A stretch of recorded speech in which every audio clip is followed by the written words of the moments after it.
Today I've got a Town Hall 15 trophy base for you.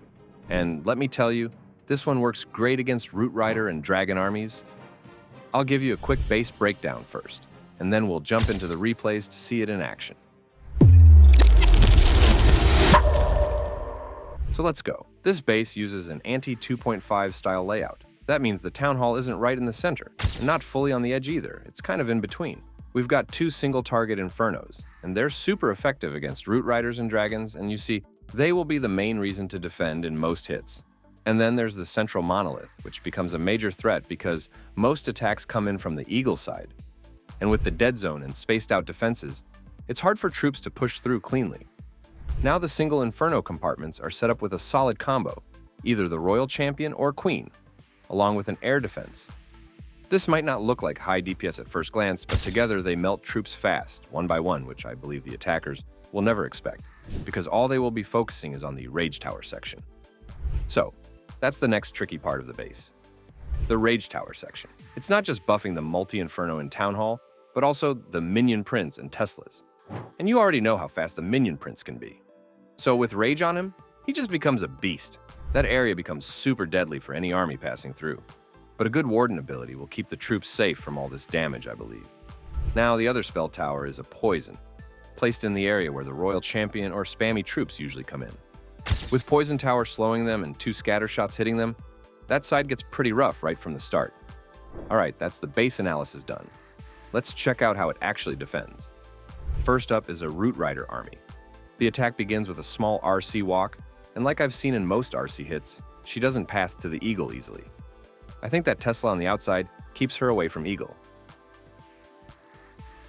But anyway, the Poison Tower seems like it will pull her closer to the Eagle.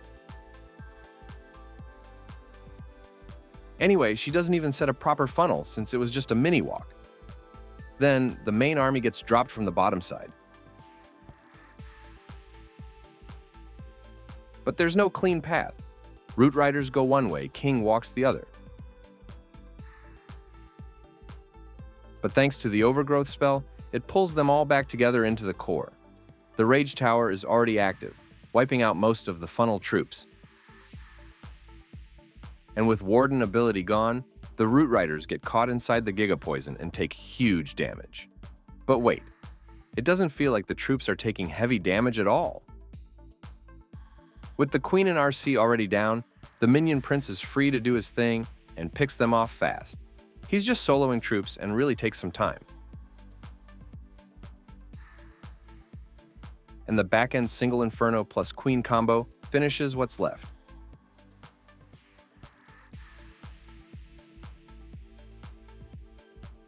Next up is Mass Dragons. This one starts with a full RC walk with 11 Invis spells.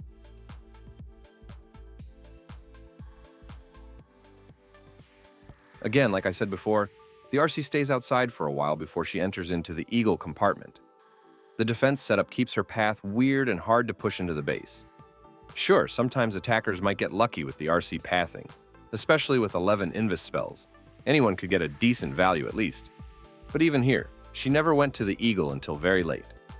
But the funnel this time is decent, and the dragons are dropped from the bottom, with the Siege Barrack and Queen helping on the outside. The first single IT never seems to do anything, really. Troops get through it like nothing. The Minion Prince pops his ability and slows down the raged-up defenses near the Town Hall, and it's really a good value with the ability.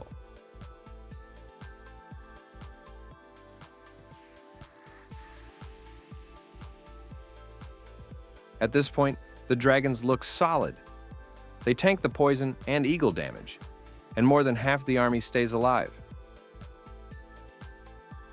But as they move toward the back end, things fall apart. The Queen and single Inferno combo wipes out the rest of the dragons. This is where having the Queen on defense helps a lot. She's faster than the RC, and since backends mostly have less troops and no spells, it's much easier for the Queen to clean up troops, especially when teaming up with the AD and IT combo. Now the third army is a Super Archer Hydra spam. The Blimp comes in from the bottom side with the Hound in front to tank.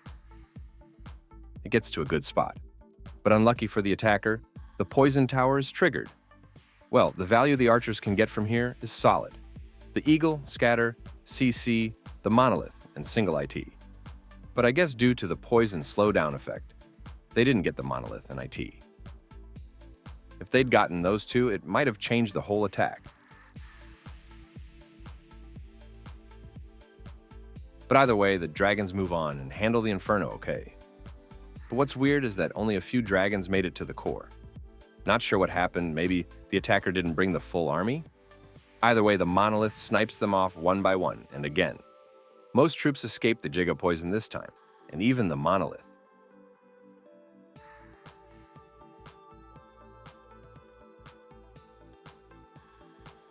But eventually, they end up in the back end against the Queen and Single IT combo. So once more, it's the back end Single Inferno that seals the defense.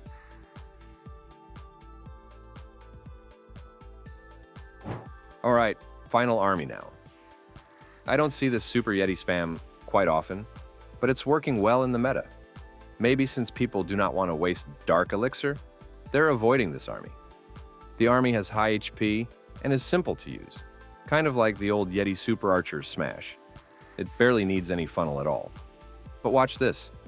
The very first Single Inferno already takes out a Super Yeti.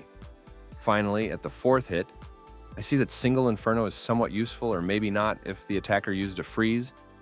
Then the core Monolith goes to work, dealing heavy damage, but the Warden ability is popped on the right time. I think it's that Monolith and back-end Single Inferno, doing all the heavy lifting against spam attacks. Not totally sure if the Rage Tower area helps or not, since attackers usually just pop the Warden ability and push through. But even in those cases, that Monolith and Single Inferno still end up wiping the army. Also, if you haven't noticed, the wall set up near the Town Hall forces ground troops right into the Giga Poison. Simple design, but it messes up a lot of ground hits, and that's what we saw in this one. Maybe the Rage Tower baits the attacker to think they're through the hardest part, but the base turns around and shuts them down. This one's definitely playing mind games with attackers. So, that's it for the replays. If you enjoyed this breakdown, make sure to copy the base from the link in the description and test it out yourself. Drop a comment below and let me know how it works for you. I'll catch you in the next one with another trophy-based breakdown.